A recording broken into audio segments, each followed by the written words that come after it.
I'd like to introduce our newest sponsor, Swim Angelfish. Swim Angelfish is an online certification program that strengthens your teaching curriculum to serve swimmers of all abilities. Swim Angelfish will prepare you and your instructors with the skills to teach swimmers with autism, physical disabilities, anxiety, sensory and motor conditions, and more. Learn to teach skills faster and with more comfort with Swim Angelfish. Apply for an Only Alpha Pool Product Scholarship and receive up to 50% off your certification.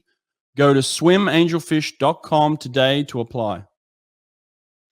Looking to host your first swim meet or replacing an old timing system? Run a swim meet with ease from your laptop using Superior Swim Timing.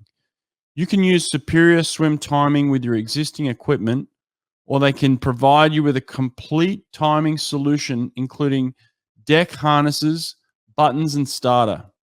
SST is fully compatible with Hy-Tek and Team Unify, as well as Colorado, Daktronics, and Amiga touchpads.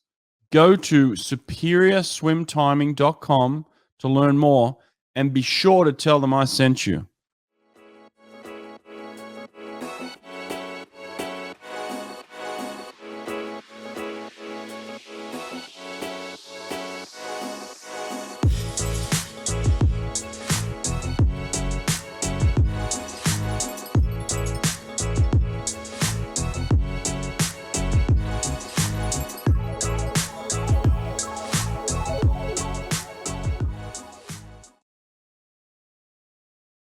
I'm giving away not one, but two Swimnerd pace clocks on the first night of U.S. Olympic trials. Find the link in the show notes to enter.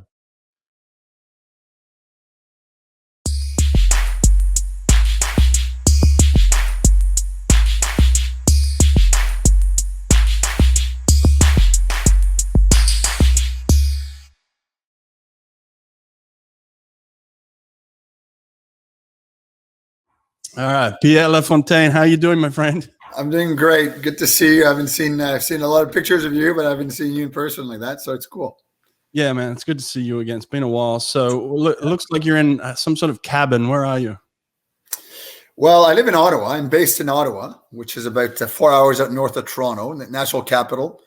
About one of the national capital of G7. So you kind of go, it's got to be a pretty substantial capital, but there's about 1 million people, and you're dealing with Quebec across the river, Ontario and Quebec, and so I've got this cottage at about literally 15 minutes from downtown Ottawa, 40 minutes on a bike.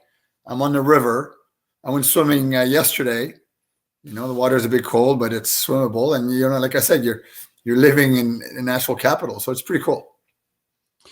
It sounds cool, man. And I actually drove through there a few years ago. It was beautiful. I went up there with my family as kind of a summer vacation, and we drove through there, and it was so gorgeous. I mean, the whole of that area in Canada, such a beautiful place to live. And I think you guys are lucky because it's almost like it's a hidden secret. I mean, there's certainly people that go there, no doubt, but it's not talked about as it's beautiful country. That's for sure.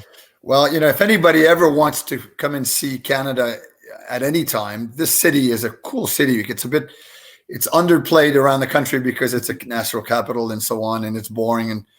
But October, when the leaves change here, it's magical. I mean, you know, 50% of the trees in the forest are maple, so this orange and red maple leaves come out, and it's just incredible. And the other thing I thought about not long ago, and I mentioned that to somebody, maybe over the weekend. I thought last winter, and it's, you know, it's the coldest national capital in the world, colder than Russia, than Moscow. But one day I went skating on the Rideau Canal, which is the longest natural skating platform in the world, 8 kilometers one way, groomed, clean every day. I was skating on the canal, cross-country skiing in the Gatineau Park for 25, 30K. And then went on a run around the canal and around the city. And I remember going, wow, like I should write a blog on why I love this region so much. It's brilliant. The music scene is incredible. Yep. a jazz fest is one of the best in the world, the blues fest. And it goes back to back to back all summer long. We haven't had it for the last 18 months, but it's a cool place. And I never thought, when I took Swimming Canada's job after Australia in 2005, I vividly remember during the interview, and the interview was with Dan Thompson. I don't know if you remember the butterflyer. He was the president of Swimming Canada. Mm-hmm. And I said to Dan, I said, if I take the job, like, you got to let me move this organization to either Montreal, Toronto, or Vancouver. Like, I can't. Ottawa is just crazy. And after a year, the board said, so what are you doing? And I go, I can't move from here. Like, this is magical. Yeah. You're 4 hours from Toronto, 2 hours from Montreal. Airport goes right to just Frankfurt direct. We're not moving it. So yeah, it's a hidden gem, that's for sure. And more people need to go visit. But listen, the way we know each other is back, when I swam for Australia, you're a coach on the Australian team. So that's kind of our little bit of a history. And and I believe you were coaching my roommate at the Olympics, Justin Norris, right? Yes. What? You know what? I often say he was, or he is, the type of character that I always envision, not just great swimmers or great people, because he was a great swimmer. Mm-hmm. He was a musician. He had his own band. He was different, but not I don't want to say different in a bad way. He just didn't fit the mold. Mm-hmm. And can I tell you what happened when he got married? Yeah, tell me. So I'll tell you this. And you know what? I love the man. And so I'm at workout in the morning, and he says, or maybe it was the night before, and he says, probably the night before, he says, can I come in and train a bit earlier this afternoon? And I go, yeah. So I can't remember. We probably swam from 2 to 4 instead of 4 to 6 or something. And he says, okay, well, good night. I don't need to know all the details of it. And then the next day he comes into the workout and he's got his wedding ring on. And I go, oh, what's that? He says, oh yeah, I got married last night. And I'm thinking, like, incredible, and I love the man. And there's a lot of people that I talk about, but he's one that I often talk to people around, who are my 5 favorite people, swimmers that I've had a chance to work with, and he's certainly one of them. The other one would be Reagan Harrison. Oh yeah, Reggie. You know what? Really good people.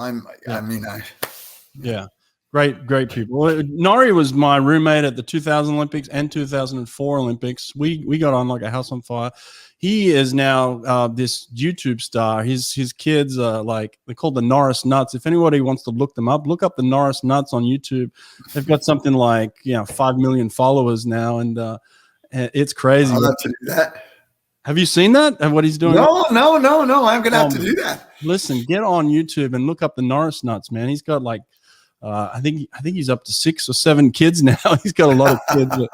I'm trying to get him on this podcast, and hopefully we can one day, because we got so many great stories to share like that. But yeah, he's a good man, and you were. Well, you know what? I was back in Canada running Swimming Canada, and there's not a lot of people that's ever done that, but he wrote me a beautiful email, and you know what? I don't feel sorry that I didn't answer. I just was so touched by it that it took me a while to just kind of grasp it, and just wanted to one day take the time to write him back, and from the bottom of my heart, and just tell him what I really think too. But it was you don't need to know what he wrote, but it was really a touching email. So it's very rare to get those, and it takes a special person to write them. And they make an impact for sure. I mean, he listens to this podcast, so he'll be watching. So I know that he knows you've got it, and it meant a lot to you. So that's a good thing. So listen, I mean, you have an incredible history in swimming. You've been around it for many years at the top level. Let's just go back through your career just briefly. Where did it start for you? How did you get involved in swimming? Yeah, so I grew up in the suburb of Montreal, a little town called Pointe Claire. In the 70s, in the 70s, I was in my teens, in the early 70s, and I was a swimming teacher. I swam, actually, funny enough, summer club, and never really swam year round deeply into the sport. But in the 72s, I was asked, after working at a summer pool, I was asked to go and work at the Pointe-Claire Swim Club. They ran a program for disabled, one of the first in the country, called Aqua Percep, and it was really a special program. It was for kids with learning disabilities, like blind disabilities, meaning, you know, I mean, you could see somebody in a wheelchair and so on, but a lot of kids that have got learning disabilities are put aside because of their weaknesses instead of their strength, and so they lose confidence and so on. So, you know, from 72 to 76, I was teaching swimming lessons there. Like, we had over 6,000 kids a week going through our swimming lesson program. Wow. And I was running this with you know, 3 other people. I'll tell you who the 3 other people are now, but basically from 72, 76, I did that. One of them is a guy called Dave William, who's a Canadian astronaut. The other guy is Scott Haldane, who was just retired from being the Governor General's Foundation CEO and the CEO of the YMCA Canada. And the third person is a lady called Karen O'Neill, who's actually now the president of the Canadian Paralympic Committee. So, like, great people. All 4 of us helped that lady start this program. And so in 76, they needed an 8 and under coach. And you probably remember Dave and Tom Johnson. Yeah. And I'm at a summer party with Tom, and Tom says, would you be interested in coaching 8 and unders? And I started university, and I go, well, that'd be fun. I always visioned as more of an exciting, glorified, more time type of swimming lessons, all about technique and get kids excited. So I did that through the 70s. I got approached by a club in Montreal to be their head coach, and I remember the director of the Pointe-Claire pool was a guy called George Gate, who's actually inducted in the Hall of Fame in Fort Lauderdale. He said, hey, these people want a head coach and you'll be great. And I go, like, I've never been a head coach. And it says, you know what? Anything you need, we're going to be there for you. Have a go. Just trust yourself, you know, let your heart speak. And so I was there for a few years until 84, when the University of Calgary Swimming Club, run by Derek Snelling, was looking for an assistant senior coach. And I remember taking that club in Montreal from, I don't know, 100th to 9th at nationals and thinking, man, I'm approached by these guys. They're the best in the nation, national champion. Sorry, I'm hitting mosquitoes here. And so I took the opportunity. My English was not really good. And I'm moving to English Canada. Even I remember my mother going, what? You're moving to English Canada? My mother could barely speak English. And it was a great experience. Calgary was brilliant. We won 3 or 4 national championships in a row. And Derek was an incredible mentor and actually my best man when I got married. So he kind of, I went from being a head coach in Montreal to now being the assistant coach. And I always wanted to try to outthink him. My job in my mind was to outsmart him. And it was hard because, you know, he was a guru in the sport, and especially he was an incredible IM coach then, and for a long time, and a great club builder. So every morning I wanted to be the first one at the pool and be more prepared at the board meeting than he's ever was, and so on and so forth. And in 4 years, the one morning that I didn't wake up on time and showed up to the pool late, he was late also, but I beat him. And Derek lives in Vancouver now, in Comox, or really close to Nanaimo in Vancouver Island. It's a beautiful place. And then I got a phone call from Dennis Pursley in '88, and basically Dennis says, "Listen, I'm in Phoenix, and a fellow called Gary Hall and Mr. Keating, which is Gary Hall's father-in-law, we want to build the best swim club in the world. Would you like to join our coaching staff?" And I said, "Who's there?" "Well, there's me. John T. Skinner just signed up, and you'd be the third one senior coach." And again, I just got married. I just kept remembering life is a sum of experience. So let's go. And so we moved to Phoenix, and I had my kids in Phoenix also. And built this Phoenix Swim Club to 2000 Olympics, where we had foreigners also, but we had about 12 kids on the Olympic team, and we came home with 8 medals in 2000. They were, not only were the medals pretty special, but we had Mike Boredom was helping me, or I was helping him. I'm not sure which one of the two. I was coaching more the distance kids. He was coaching the sprinters. But we had a magical place. The Phoenix Swim Club's always been, even, I would move back to Phoenix and move with this environment that we created. Yesterday, it was really a special place. And then I kept remembering, I'm at the Olympics in 2000, and Don Talbot goes, would you ever consider coming to Australia? And I go, life is a sum of experience, And not long after that, I got approached by Michael Scott at the EIS, and I said, would you like to be assistant coach over here? And again, my kids were in their 6, 8, 10, 12. So I said, let's go. And we made it there. It was a fun 4 years. Oh my goodness. I remember Bruce Mason. I started on the pool deck, and Bruce Mason shows up, and then David Pine and Louise Burke, and within the first week, and they go, oh, we're so excited you're here. What can we do to help you? And I'm going, that's the wrong story. I've never heard that. Normally these people come in to me and say, hey, I've got the answer for you. Let me tell you what you could do. That was, Mark Reagan was the head coach, and Barry Prime was there. And oh my goodness, it was, and as a non-Australian, Canberra was fine to me. Yeah, you were okay with the cold. That's right. So I was there for a while. And then in 2005, Dan Thompson, who was an 1980 Olympian for Canada, world record holder, short course 100 fly with Tom Ponting, called me up. I was in Mooloolaba with the national team. And I had my 4 kids then on the beach. They were surfing. I was up at the condo with my wife, and Dan calls me and he says, Pierre, we haven't won a medal at the Olympics for a while. We need you back here.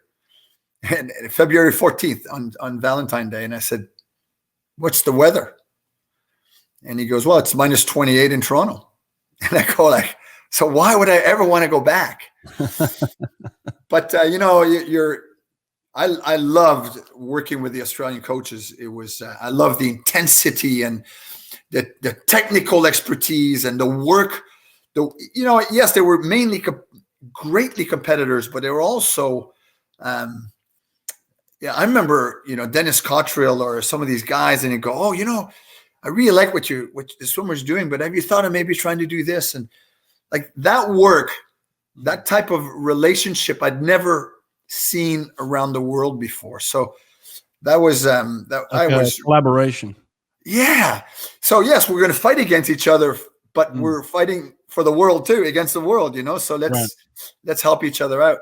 Right. And I hope that when I was at the AIS, I helped bring the AIS away from being our little cocoon to being a bit more of a solution to Australia. The Linda McKenzie and Justin Norris, and Patria Thomas, like great people.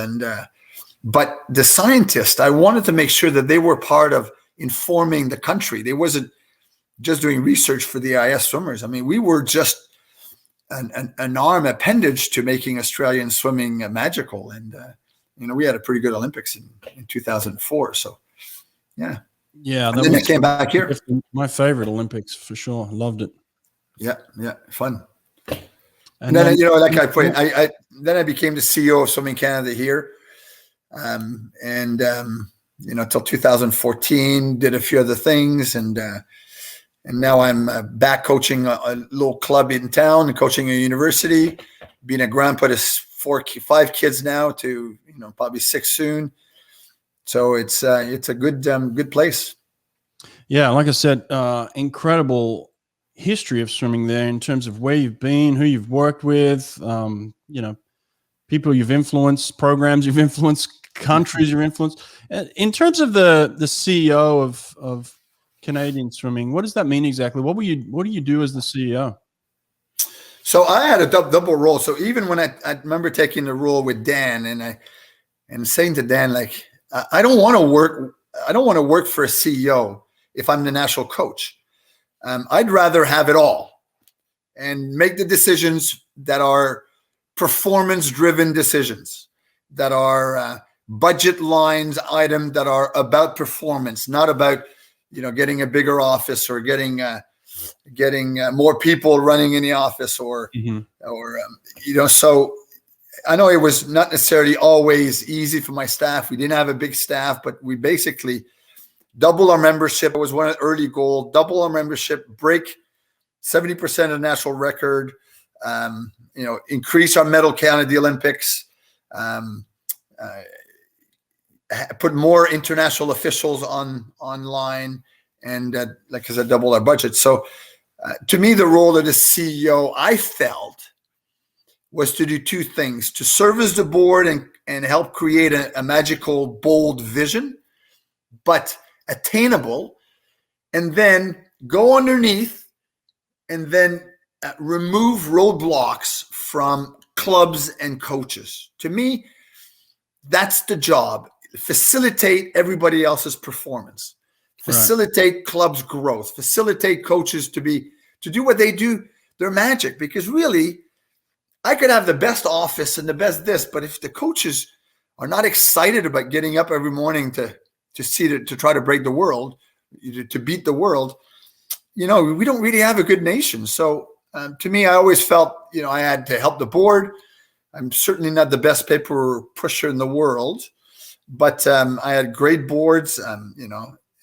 They work with my weaknesses, and I did a lot of work with the coaches and the clubs. And basically, like I said, in 10 years, we doubled our membership. So it was a fun thing, but to your question, we do marketing, and we had to start social media.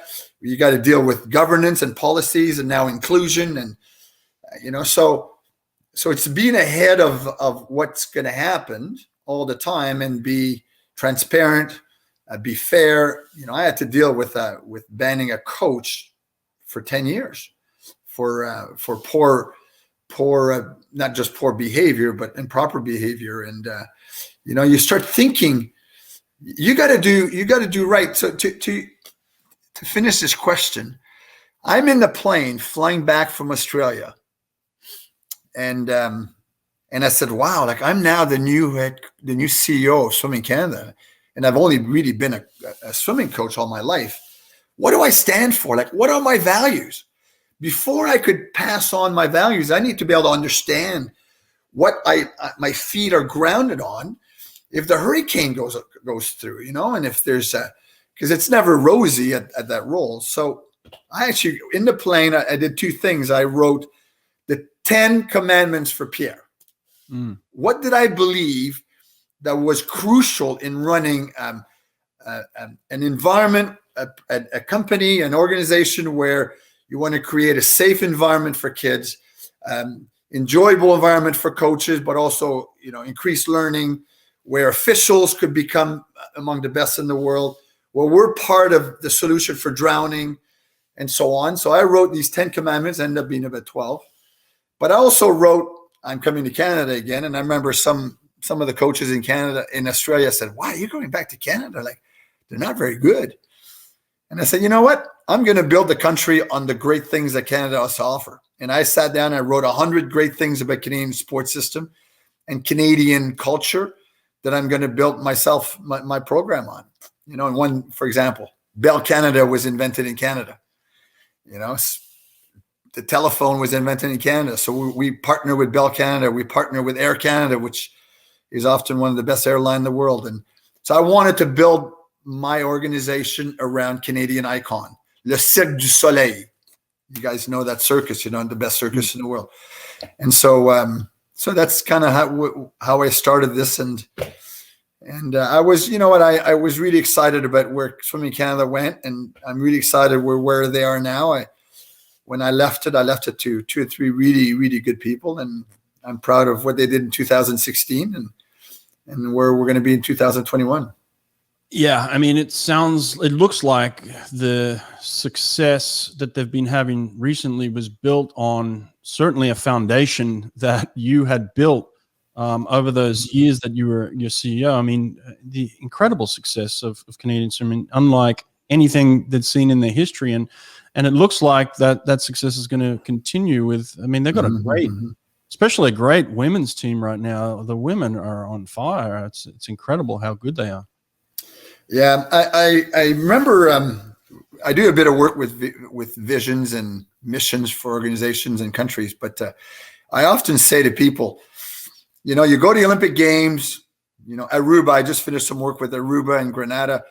You know, when your media comes in with the microphone and says, "Wow, like you guys had kids at finals at the Olympics, or somebody got a medal. What did you do?" You should be able to say, "You know what? 10 years ago, we made decisions. We did these 5 things that changed where we went, and here we are. We're winning this." So to me, that's where it all became. We hired a guy called Ken McKinnon as our father. Derek Snelling was our national junior coach early on when I got there, and then we hired Ken McKinnon, and Ken did an incredible job rallying our 17 and unders, working with the coaches, and what you're seeing today is those moves at investing in the development of our youth program. And I have to thank the board for going, you know, like we're putting the cart in front of the horses here. We hadn't planned that budget. We're going to go put that $500,000 in the budget, and we're going to start running forward. There's no point for us to put a program without the supporting dollars, you know. So sorry about the noise. We're building in a cottage here. But the other story on that point, Brett, that I want to tell you is I read this great book called Born to Win. And it's from John Bertrand. and you know, it's a story about him winning the America's Cup in 1983. I'm a sailor too, but and the points that were vivid about his book, and if anybody wants to go, you could find used copies on Amazon. And I'm, you know, I would love for him to sign my copy, but one of the things you said in it was he got approached, and you know, I can't remember, in the 70s, late 70s, to head one of the America's Cup, and he didn't take it because, you know, he didn't feel like they were going to invest to win. And in this latest group, when they did win, the guy says, "Yeah, do whatever you need to win." And so the point to me that was really important in that discussion in reading this book was that they made a decision that they were going to win. That's how the vision started. Right. Once they started with that, his point was, it was really easy to make decisions. Is that going to help us win? If it's yes, we're going to do it. If it's not, we're not doing it. So the clarity of vision and execution around a vision and a mission is crucial to the outcome. And so to me, that was a bit of what we did when I first got here with Swimming Canada. We created this pretty bold vision for a country that hadn't had a lot of good performance, you know, for 4 years or before. But you know, and once it was done, my job as a CEO was to make sure that we keep pinpointing these goals. You know, break every record, double our budget, double our membership, you know, be the best organization for our members, and so on. So it was one of those where we had a one-sheeter, and it was in front of everybody saying, that's what we're aiming at every day. That's what we get up for. I like that. And I get asked that all the time. Like, how do you get somebody to swim fast, let's say? And what I always say to them is, like, start with the end in mind. What's the end result? What are you trying to achieve? And for me, it may be a particular result, or it might be a certain time, a performance, whatever it is, but have a clear vision of what you want at the end of all of this, right? Yeah. And then what I do is I just work backwards from there. Okay, here's what I want. Now, how do I get it? And like what you said there, you know, winning is everything in what we do, you know, as a nation, as individuals, as coaches. I mean, the end result is we want to win. So what I try and do with my athletes is like, okay, how do we get that? And I work a lot with, you know, Olympic athletes these days. I do swim clinics, so I teach the young, you know, the foundations, but I'm also working with top levels. So Yeah, I always just start with the end in mind and work backwards from there. And it's kind of like what you were saying. Yeah, I totally agree. But I would say that we have to be careful what winning means. Mm-hmm. My first concept there is, if it's about winning gold medals, you got to not just kind of, I'd like to, you got to taste what it's going to feel like to win that medal. You got to feel the audience, crazy about you. You got to emotionally create a platform that carries you on your hard days, on your hard weeks and on your hard months. You got to taste it, and then you also selfishly got to create an environment around you that it's going to be bloody supportive to you. So on your bad day, your teammates are going to go, "Let's go, buddy. Let's hang in there. Let's finish that set." Because tomorrow you're going to be the one doing it to somebody else. So to me, the environment, creating an environment for great performance, is the day-to-day tool to not just putting one swimmer on the national team or on the podium, but putting a nation on the front of changing the world. But I also believe that winning is allowing people to be the best that they could be, creating a club environment where even the least gifted swimmer feels really special on that team, that there's a place for him, that he's loved because he's just a great kid, not just because he's a good swimmer or a bad swimmer. Because you know what, at the end, who knows? Maybe our gold medal Olympians are not going to be the best one at giving back. Maybe it's the kid that was swimming till 15. He wasn't good, but he had the best time of the sport. He becomes president of Tesla or telecommunication or a mining company in Australia, and goes, "You know what? It was magical for me. I swam at university, had a great experience. I'm going to give, $1 million back to the sport. I'm going to get my kids in the sport, or I'm going to go and become club president, help start a club there." So winning is about a medal, but as an organization, it is also about creating magic at every level, so that an official feels that they want to help run a meet. That the coaches feel that there's a spot for them on the national team if they work hard enough, and they could get selected. So to me, that's what winning is for me. But you also have to make sure that you have the platform for the ones that are going to win the Olympics or the World Championship for you too. Like, you can't compromise. Yeah, I mean, it's certainly a little bit of both, for sure. I mean, at the company that I work for now, Fitter and Faster, some of our best clinicians are the ones just that swam in college. They're never going to be Olympians, but it used to be about, hey, let's bring an Olympian in to do a clinic, and those, they're important. We still have Olympic gold medalists that come and do our clinics for us. But I tell you what, some of the best clinicians we have are kids that just had an experience in college and just want to give back to the sport. They're so passionate about the sport. They love it. They're great teachers. They connect with kids. I mean, it's fantastic to see what they do. But certainly, as CEO of Swimming Canada, you need those Olympic champions as well. They balance out the. Well, they do. They go and rub shoulders with the Prime Minister and the university presidents and so on. They help engage the group. One thing that I was trying to do when I was at Swimming Canada was, I've got a little quote in my mind that says, "It's not who wins, but it's not when you win, but who wins with you." And we had created T-shirts that we wanted the swimmers to go give to their grade school after the Olympics, and to the high school to go say, "Thanks, you're part of my village. You're part of the school principal let me go away every Friday to swim meets, and they didn't cut me at the knees because I wasn't always there." So to me, how many people could win with you and with your organization?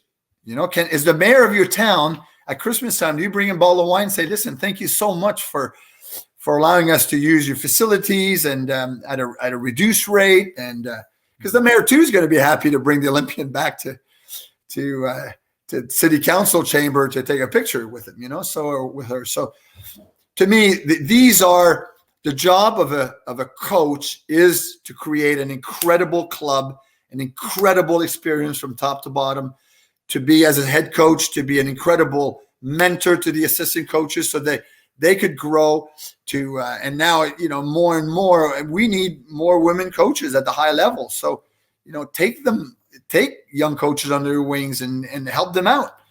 And so, so that's, the job of a coach is like the chef d'orchestre. He's the one, dealing with the science, and we're dealing with the young coaches and up and coming kids, and too much of excitement from certain parents, because you got to manage that too. So, I don't regret one day in my life about being on the pool deck, whether with coaches or parents or anything. I think we have the most magical job in the world, coaching. Our job is to create smiles, excitement, and opportunities. Let me ask you this. When I knew you, certainly leaned on the side of middle distance, kind of distance, however you want to, you certainly weren't the sprint coach, or you weren't known as the sprint coach. You stepped away from coaching for 15 years. Was there anything that you've changed in terms of philosophy and how you go about things, from what you did to watching and observing certain coaches in the position you were as CEO of Canada, and then coming back as a coach now? Is there something that's changed for you? That's a good question. I think I learned incredible amount in that role of CEO, and working even as a national coach, working with these coaches and having these discussions and so on and so forth. And, I still do love the 200s and up. Maybe it's just because I like to work and but I love the power of the sprinters. I love the power of keeping the flame afloat for the sprinters, for example, if that's what the word is. Because that's what lights them up. You don't teach an eagle to run. You teach an eagle how to fly faster. You might have the fastest eagle runner, but he's terrible flyer. So to me, you gotta, one of the things I found, and the magic I found in Australia, was how to create a better annual plan around recovery and not around work. Right. Yeah. So, and I carried this through my Canadian work here, and that's really what I'm now coaching a young little club at a university, much more planning recovery around the work, creating the recovery blocks, like you said, 4 years away, 3 years away, 2 years away, and then putting the work into it. The other one in terms of relationship might be that I think our athletes today are not necessarily smarter than when we were. I think they're way more informed. I do like the fact that we have discussions on how to more. They question more. And I remember Eddie Reese, who just retired, bless his incredible career. He said, I'm still coaching the same way. And, people are saying, wow, the kids have changed. He goes, no, I'm just expecting more now. Like the world record is faster. So we're training for a faster world record. And I do think that's what we're having today. It's just standards are faster. People are going faster because they need to. And so you could start demanding environment. The other thing, though, I also don't swim, like 2400s and so on like this. Because I don't want to create boredom. If anything, my coaching has taught me is to create winning piece of training every day. And can I give you an example of this? Yeah, sure. So when I moved to Australia, my kids swam for a couple of months, and then they decided, because we went from Phoenix to indoor swimming in Canberra, and they went like, we don't like swimming indoor. So they got into indoor rock climbing. And one of my daughter became a gymnast, but the other three went indoor rock climbing. And I remember walking there, and I remember even taking our AIS team there. But I go there Friday night and watch them train. They were training every day. And the one thing that was exciting when I was watching them, and then when they were in my car, when I picked them up or whatever, you know, they would climb up to a certain level and then they'd fall. Mm. And their teammates say, come on, like one of my sons, Pierre Philippe, come on, Pierre Philippe, you could go a little higher. And then he'd fall. And then he'd take a break for 20 minutes. And then his teammates would go like, all right, let's try to see if we can. And then he'd climb up higher and higher and higher. And he'd come home at night and he'd go like, wow, like I did half the roof today. And I've never done that. Yesterday I fell halfway. And it was one of those, like, to me, a ha-ha moment that I needed to create, you know, in workout, winning platforms, whether it's your fastest 50 kick, your best stroke count, your best descending set, your best average. Create those platforms of daily winning so that you could go and say, well, that was great. Okay, now I'm going to go to next step, you know. You can't have that every workout, but I was really trying to and even, you know, through the IS work and then further, I was really trying to, you know, to your question, I think that was probably the big changes that I added to my program. And, you know, I have to thank a lot of the Canadian coaches, Dave and Tom Johnson and even Randy Bennett, bless his soul. And, you know, the constructive, Jan Bitterman, the constructive discussion that we had to try to make Swimming Canada's national team magical was a great team effort. And I think even through those discussions, I learned a lot. So, yeah, it's good.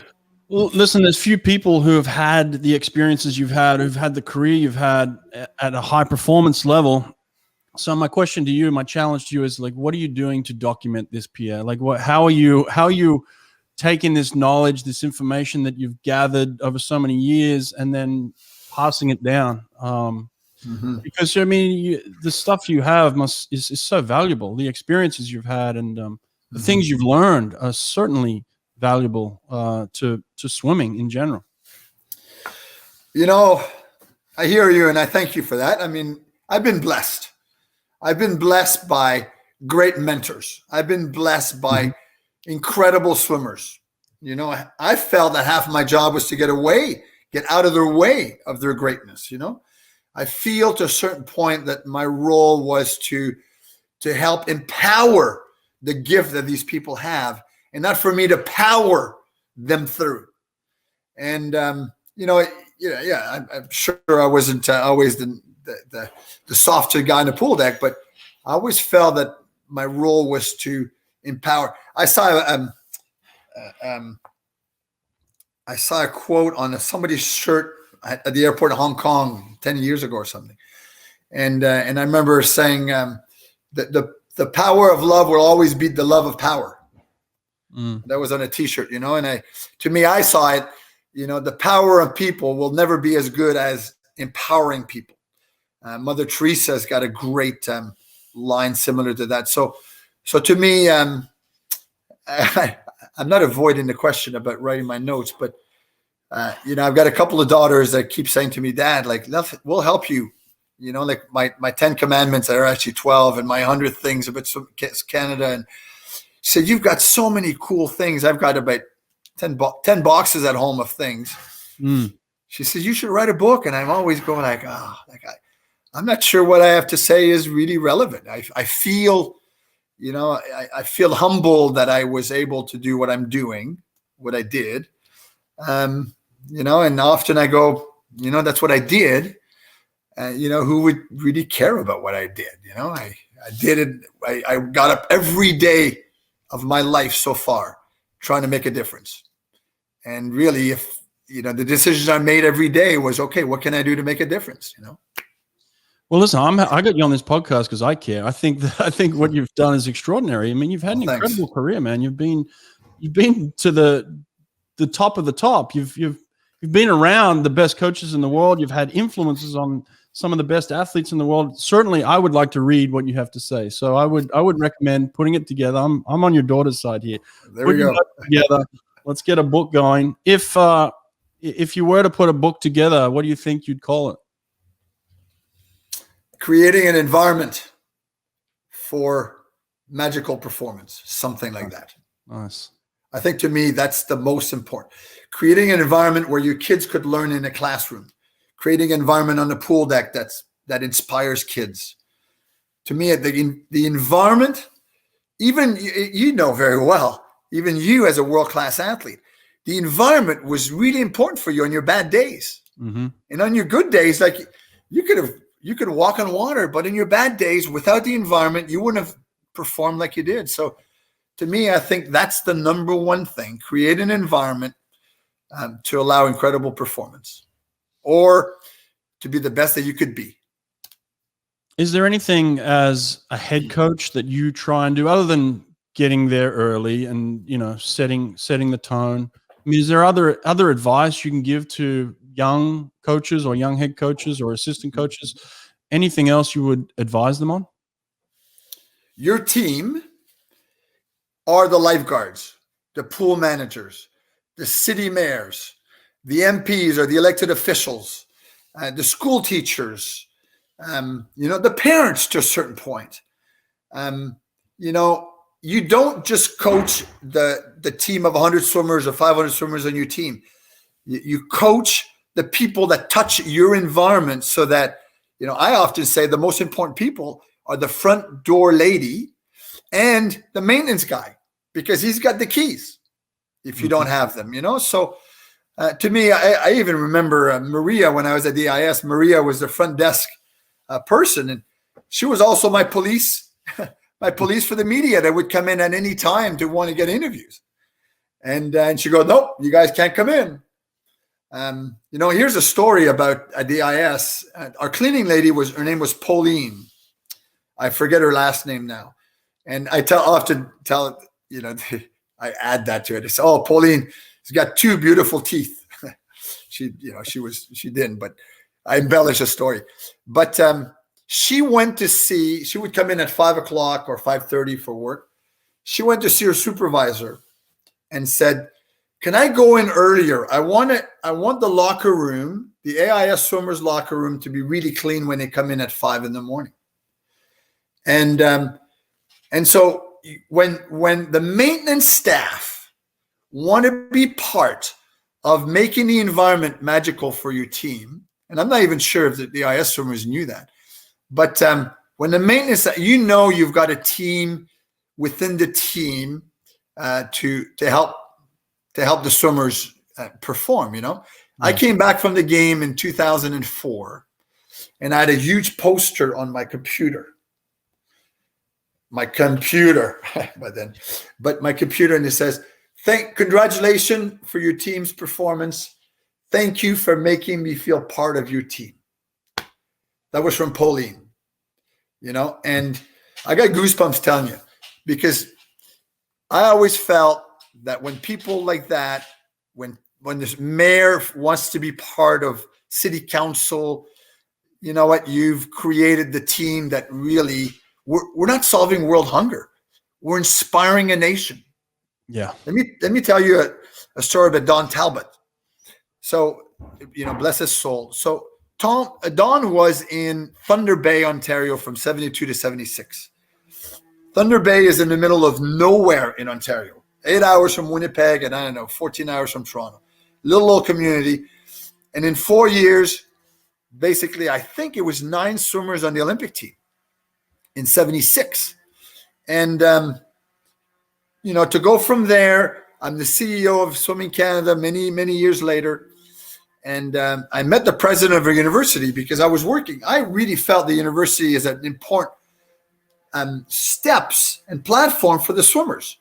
You know, if they could swim and experience this university experience in Canada or the US, you know, so I was calling president of the university saying, you know, what can I do to help you put a pool at your school?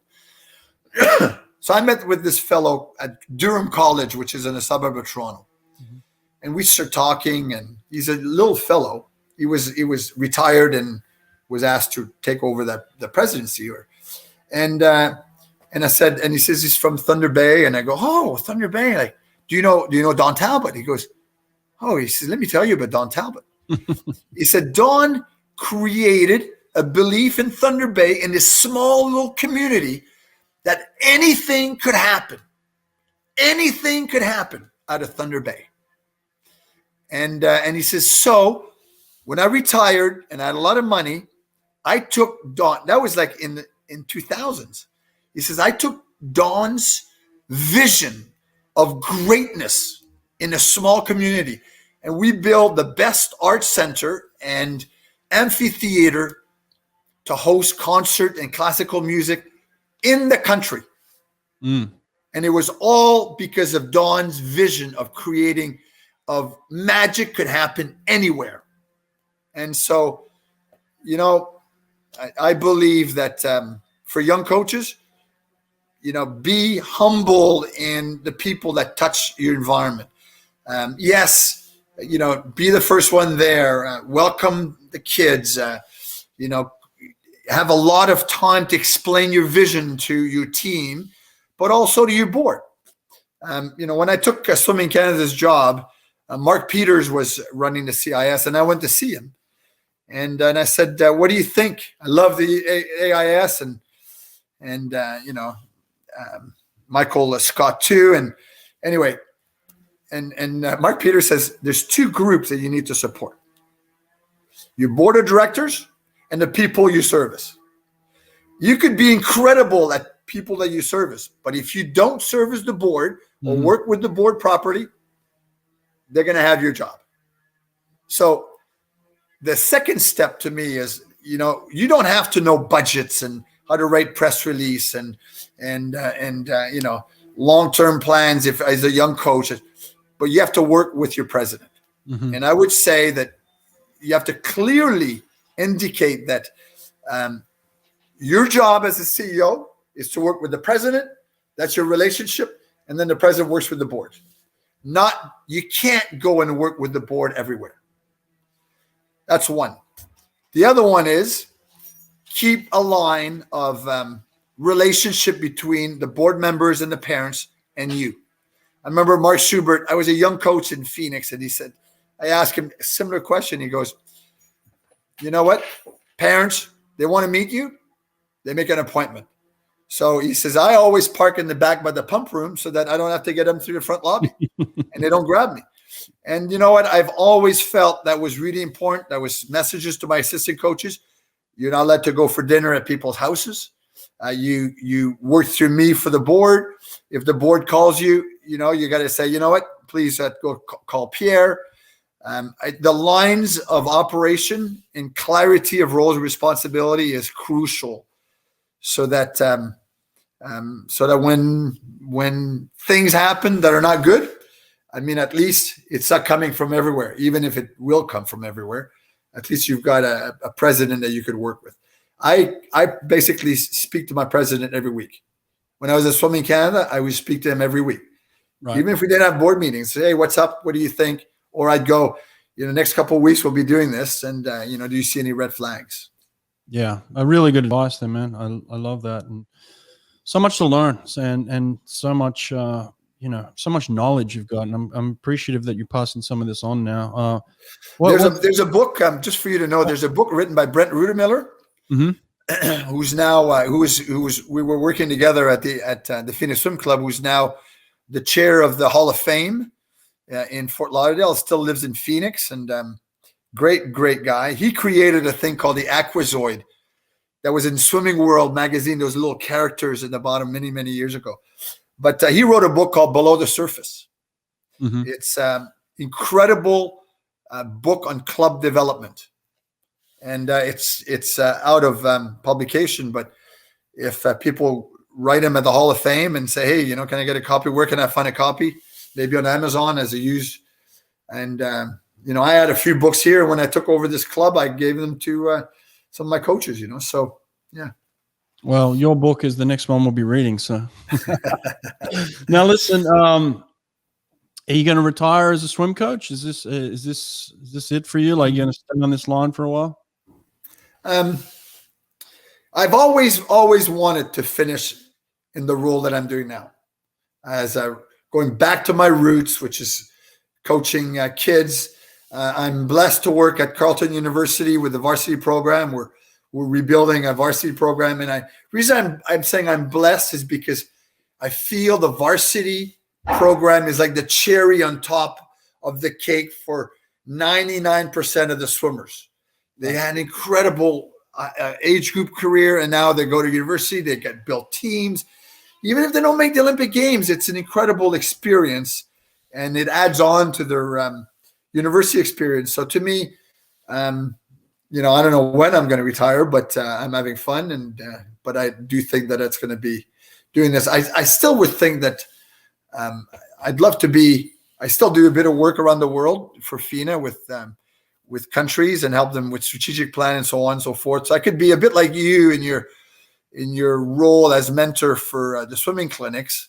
I've been doing that for the last 3-4 years here for FINA, and I enjoy that because basically coaches create environments, countries create divisions with their coaching staff. Yeah, you know, if I could help, you know very well, you don't need a special pool and a special backstroke flag to win Olympic medals. You need a pool.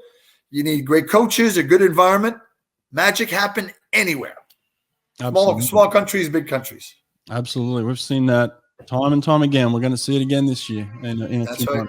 That's right. Pierre, listen, appreciate your time, man. Good to catch up again. Nice to see you, and hopefully we can meet face-to-face sometime soon, all right? It'd be great. Just keep, you know, one thing that it'd be really good for you to know and for anybody to know is that July 25th is World Drowning Prevention Day. Mm-hmm. And, you know, when you save a life, when you save one drowning, you save a life and you save a world. And so, you know, part of our role is also to try to entice families and kids to learn to swim before the age of 5 and 6. So, you know, that's our world, swimming. But our world is also getting kids and neighbors and so on to make sure that they, you know, my neighbor had triplets. And he built a big pool, and they were 5 and 6 years old, or 4 and 5 years old, and he had put a fence around the pool, but not from his deck to the pool. And I said, Paul, if you don't put a fence, I'm going to drain your pool. Yeah. I said, it's not worth the danger and the loss. Could you imagine losing a child to a preventable disease? Drowning is a preventable trauma. Teach kids how to swim. Yeah, I had Laurie Lawrence on this show a few weeks ago. He was Do the 5. Yeah, saying the same stuff, man. It's so true. And I've been in a situation where I've seen a kid almost drown. It's a horrible, helpless feeling, and I wouldn't want anybody to experience that. And so, yeah, thanks for bringing that up and certainly raising awareness on that. And well, you know, the whole point there is that you know, only 10% of the kids that are in a drowning situation actually drown. 90% get mentally affected for lack of oxygen. Yeah. And it affects their whole life, you know, and their whole families. Yeah. And so, you know, we started in Phoenix a platform called the Phoenix Drowning Coalition to mandate in the 90s when I was there, to mandate every town in Phoenix, Mesa, Tempe, you know, Ahwatukee, that when you sell a house with a pool and the family's got young kids, you can't sell the house without a fenced-in pool. You have to build the pool before you can sell the house. Build a fence before, and I think it's a very important message. Totally agree. A fence is so necessary. You know, it happens in a blink of an eye, and you won't even hear it. And so yeah, I appreciate it. Listen, man, thanks a lot. Got to run, but great, good to see you. Take care, my friend. All right.